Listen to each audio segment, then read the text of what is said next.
Mailbag number 5. I'm John from dumbestdnd.com, and today we're answering this question from the Hedgehog, who asks, do you adjust a spell that's too strong, solving everything, like Find Familiar, or too weak, Find Traps?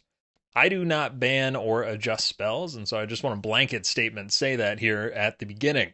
Are there overpowered spells in D&D? 100%, of course there are. Are there spells that are underpowered in D&D?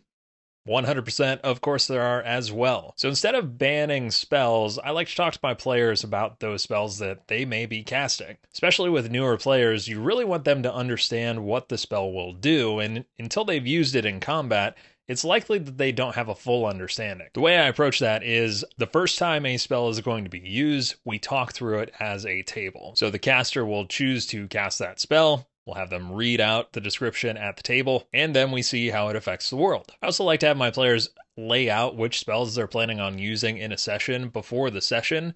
You can consider this as homework, but that also allows me to be prepared for it. Not so that I can counteract it as a DM, but so I can understand exactly what the spell does. This is one of the whole reasons that we have a spell series, and I'll link to that playlist here. Even within those spells, you can change how they work at your table. Figure out how a spell works, figure out the intention of using that spell, and then work together as a table to determine, yes, this is okay, no, this is not okay. Or, yes, it kind of works that way, but here are the boundaries. Find Familiar, for example, is one where you could let the player kind of run wild with this and really overpower what the intention is. If you want them to go detect traps, they could detect the traps, but what if it is a pressure-sensitive plate? A bat is probably not going to have enough weight or mass in order to trigger that pressure plate. So as DM, there are ways around these things. Now, I'm not saying that you should always counteract those spells, but understand the spells that your party is going to cast, and then figure out how would a person in this situation, the NPC, the person who owns the dungeon that they're about to walk into, how would they counteract this? There are definitely ways where this could be misconstrued as cheating by the DM. Magic Aura, which we just did a video on, is an incredible use of trickery, and the party not being able to trust what their eyes see and what their initial perception sees. Even if they use detect magic on that, and you have a magic aura on a door or on anything else or on a trap, it can trick them. And so you have to determine as a DM, how far do you want to go with that? Then same thing with spells. How much do you want to allow, and is it situational or is it broadly across the table? Another thing you can do is when that spell is cast, you can say, I'm going to allow it this way this time, but I want to do some more research between this and our next session.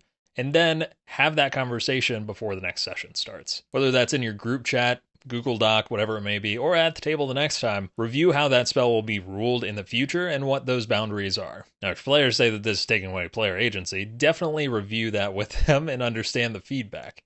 They're not giving you that feedback just to give you that feedback. If it does seem unfair, maybe there's something to that. Recapping, when a spell goes poorly for an individual at the table, I like to talk to them about, hey, is that what you intended to do? You seem like that's not really what the effect was that you wanted. From there, if they're like, yeah, I thought I was going to do this thing, we can say, nah, it doesn't do that. So if you want to swap in another spell, even live at the table, generally as DM, I am okay with that. For me, it really comes down to allowing your players to experiment. They need to be able to make mistakes. They need to be able to make decisions and then try those things out at your table. In some cases, it goes poorly.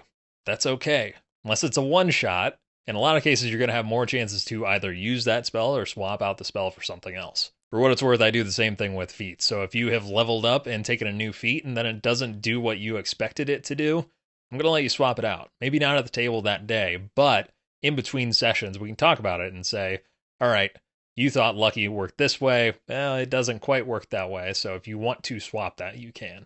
Surprise, everything comes down to communication. Just talk to your players talk to your DMs, and when there is a spell that is too powerful, maybe that's okay. Maybe that leads to a fun storytelling moment. How about you? Do you ban any spells at the table? If so, why? Or do you just let everything go? As mentioned, we have an entire spell series that we're working on and trying to go through the deep dives of rules as written to determine what is the correct ruling for this, how can you rule it at your table, and then what are some of the loose and strict interpretations of all of those. Arcane Lock and Magic Aura are great examples where, in some cases, You could be really strict about it. In other cases, you could be a little more loose about it. All just depends what's most fun for your table and most fun for you. Again, you are the adjudicator as the DM, and so if you're cornering yourself in a way that is not going to be fun in the future, have that conversation. I don't really think this is how this spell works, and so here is going to be my ruling.